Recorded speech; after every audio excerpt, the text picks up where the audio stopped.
Welcome to Informed Tourist. This is Curtis, your traveling guru. And yes, you clicked on this video because the title and thumbnail promise to expose the most overrated places in America. Well, buckle up because we're about to roast some of the country's most hyped destinations. Oh, and stick around until the end because I've got a special travel hack. A little-known spot that delivers the magic these overrated places pretend to offer. You'll want to add it to your list immediately. We've all been there. You see a place on Instagram, it looks incredible. You spend hundreds, maybe thousands of dollars to get there, and it's a complete letdown. Crowds, overpriced food, and that magical feeling you were promised is nowhere to be found.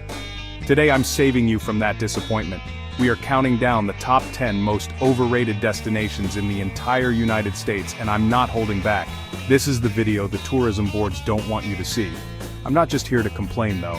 For every single one of these overrated spots, I'm giving you an amazing alternative that's cheaper, less crowded, and 1,000 times more authentic. We're going to turn your travel fails into travel wins. By the end of this video, you'll be an expert at avoiding tourist traps and finding hidden gems. So grab a snack, get comfortable, and let's get into it. This is going to be insane. Alright, let's kick this off with a big one. Hollywood, California. You picture red carpets, movie stars, and glamour, right? The reality is, not that. At all. You arrive on Hollywood Boulevard, and the first thing that hits you isn't the magic of cinema. It's the smell of hot garbage and desperation. The entire street is lined with tacky souvenir shops selling the exact same plastic Oscars and I Love LA t-shirts. And the Walk of Fame? It's just a dirty sidewalk with names on it, most of which you have to step over people just to see. It's less of a tribute and more of an obstacle course. And we have to talk about the characters. You'll be swarmed by sweaty guys in knockoff superhero costumes who will harass you for a picture and then demand a tip. I saw a Captain America who looked like he'd lost a fight with a bus, and a Spider-Man who was definitely more interested in my wallet than fighting crime. It's an overwhelming, grimy experience that completely shatters the illusion of Hollywood glamour. Honestly, you spend more time avoiding eye contact with sketchy characters than you do actually enjoying anything. It's the biggest bait and switch in travel history. So where should you go instead? If you want actual Hollywood magic, drive up to the Griffith Observatory. The views of the city and the Hollywood sign are absolutely breathtaking, and they're free. You get that iconic shot without having to wade through a sea of knockoff Elmos. For a cooler, more authentic LA vibe, explore the neighborhoods of Silver Lake or Echo Park. You'll find trendy coffee shops, unique boutiques, and actual Angelenos living their lives.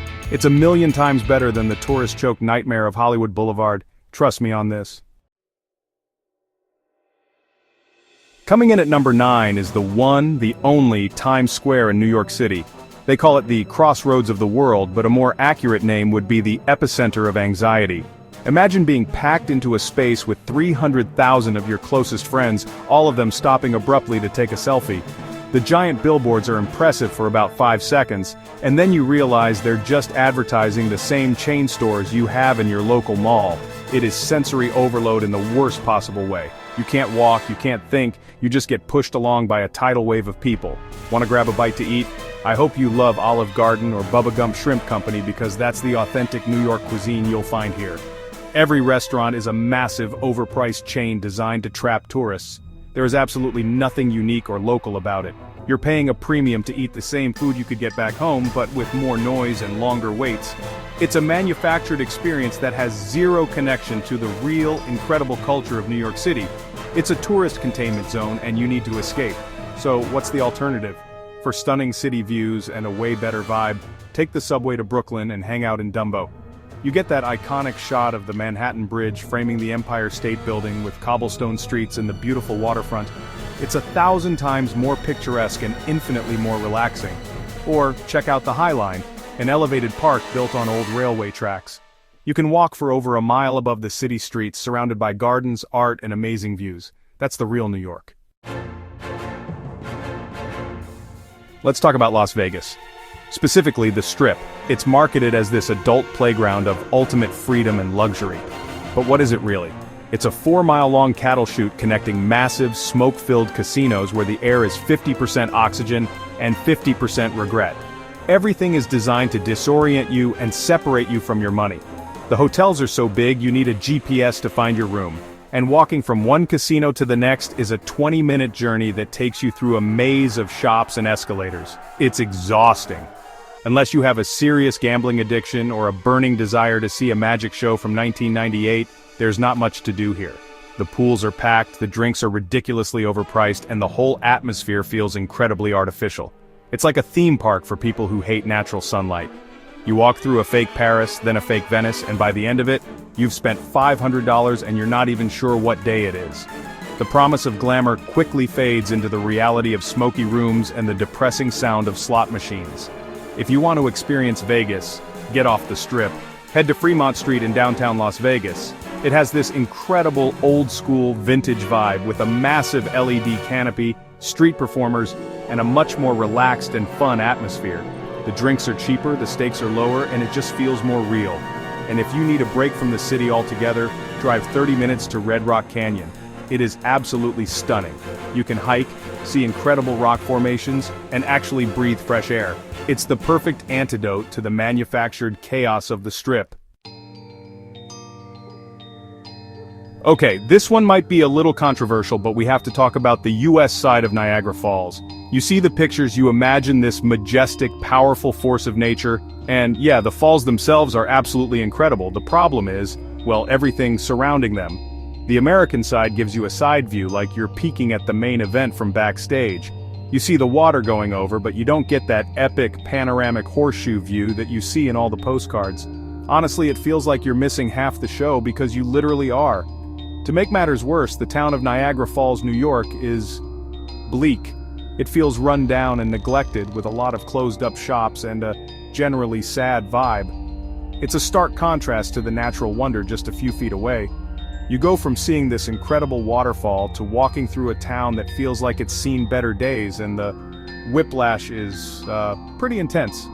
There's a distinct lack of charm or anything interesting to do once you've spent maybe 15 minutes looking at the falls from a less than ideal angle. It's a huge letdown. Here's the simple, non-negotiable solution. Go to the Canadian side.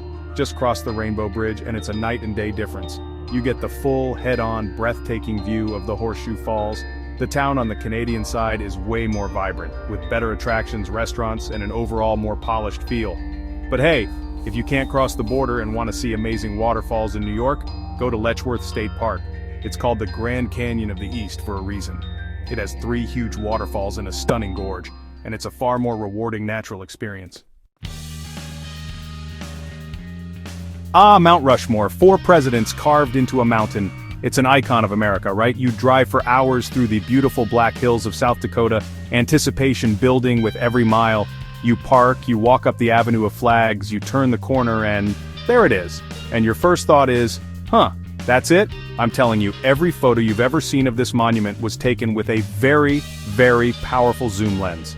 From the main viewing platform, it's surprisingly small. You'll spend more time walking from the parking garage than you will actually looking at the carving. The experience is incredibly structured and frankly, a bit boring. You walk up, you look, you take a picture, and then you're kinda done. There's a museum and a gift shop, of course, but the main attraction can be fully experienced in about 10 minutes. People build up this huge, epic journey to see it, and the payoff just isn't there. It feels less like a majestic national monument and more like a roadside attraction that got a really good marketing team. It's a classic case of the journey being way more interesting than the destination. Instead of spending half your day driving to see a relatively small rock carving, use that time to explore Badlands National Park. It's in the same region, and it is absolutely mind-blowing. It feels like you're on another planet. The landscape is filled with these incredible, colorful rock formations, deep canyons, and towering spires. You can drive the scenic loop, pull over for stunning overlooks, and even hike among the formations. You can see bison, bighorn sheep, and prairie dogs. It's an immersive, awe-inspiring experience that makes Mount Rushmore feel like a postage stamp in comparison. Prepare yourselves for the most underwhelming piece of geology in American history, Plymouth Rock. This is supposedly the spot where the Pilgrims first set foot in the New World. It's a cornerstone of the American foundation story. You go to Plymouth, Massachusetts expecting to see some grand monumental stone, a testament to that historic moment. You follow the signs to a grand portico on the waterfront, you look down and you see a rock. a medium-sized grayish rock with the date 1620 carved into it.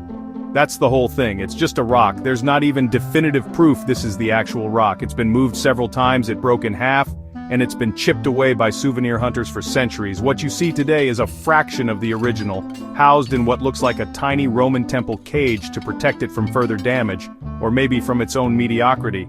You will see it, you will say, "Oh," and you will walk away. It is the definition of an anticlimax. I've seen more impressive rocks in my own backyard. If you're in Plymouth and you actually want to learn about the Pilgrims and the Wampanoag people, skip the rock and go directly to the Plymouth Patuxent Museums.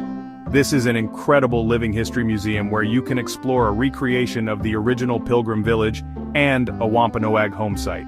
The interpreters are amazing. They speak and act as if they are from the 17th century, and you can ask them anything about their lives. It's an incredibly immersive and educational experience that actually brings history to life, unlike a boring, sad little rock in a cage. Let's head down to Florida, to the world-famous Miami Beach.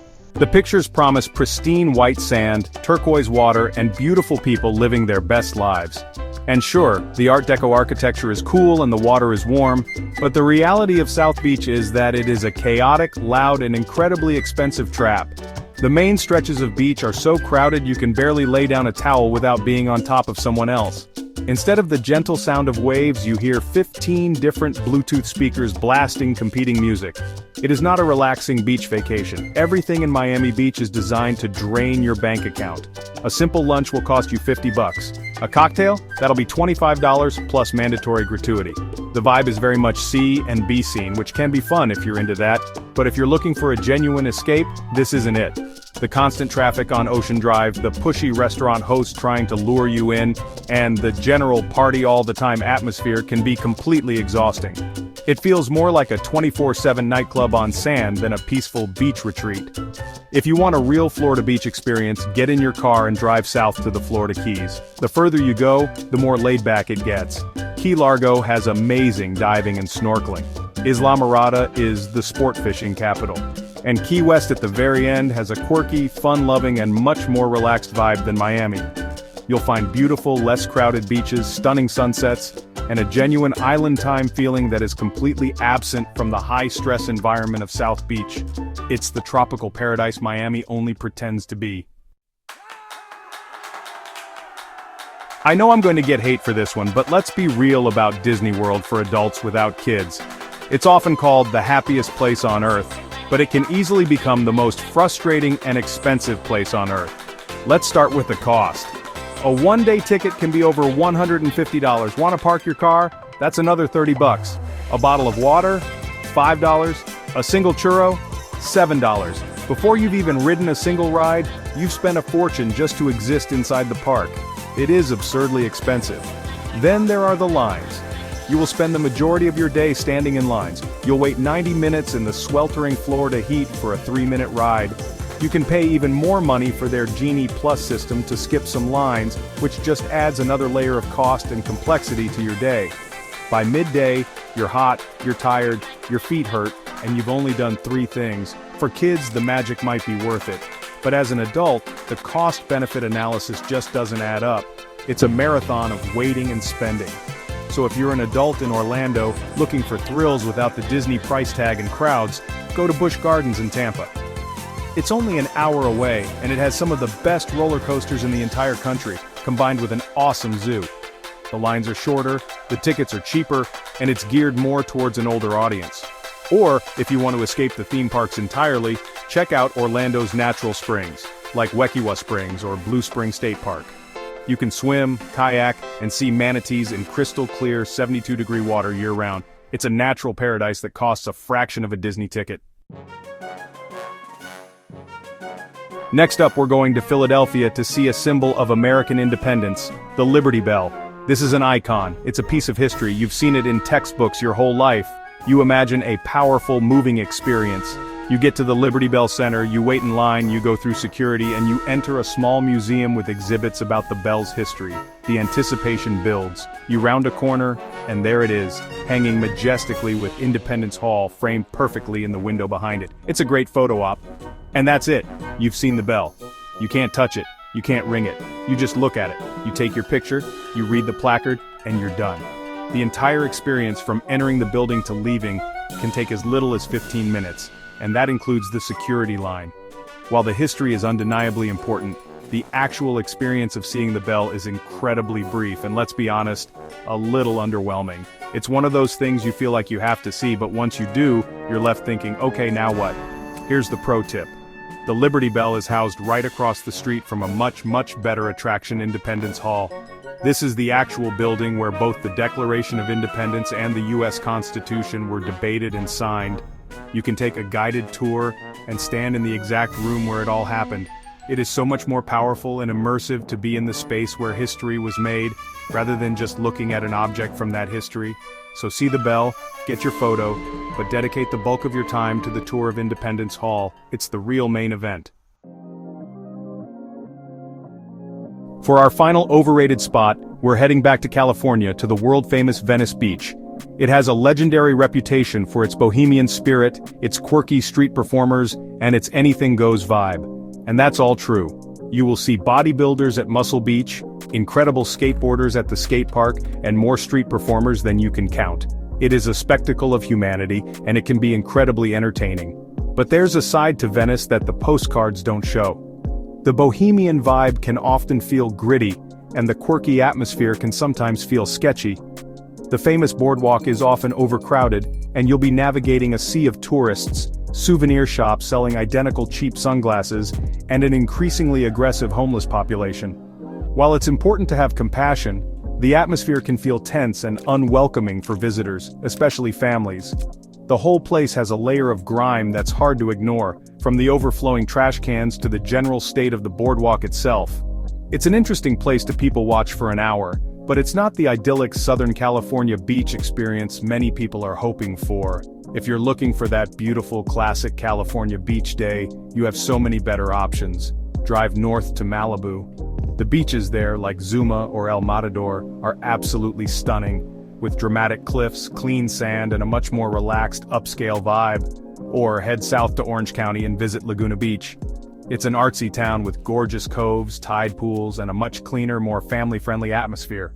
You get all the beauty of the Pacific Coast without the sketchy, grimy feeling that can often come with Venice.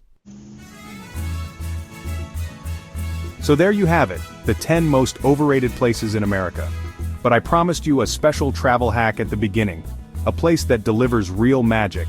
Forget these tourist traps and put this on your list. The Oregon coast. Seriously. The entire coastline is public land, dotted with charming small towns, dramatic sea stacks, and incredible hiking. It's like 100 hidden gems all rolled into one. It's stunning, it's affordable, and it's way less crowded. That's your ultimate alternative.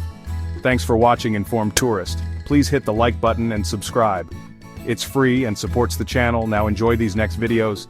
And tell me in the comments, what's the most overrated place you've visited? And what destination should I cover in my next video? Your ideas might just inspire the next adventure. See you soon.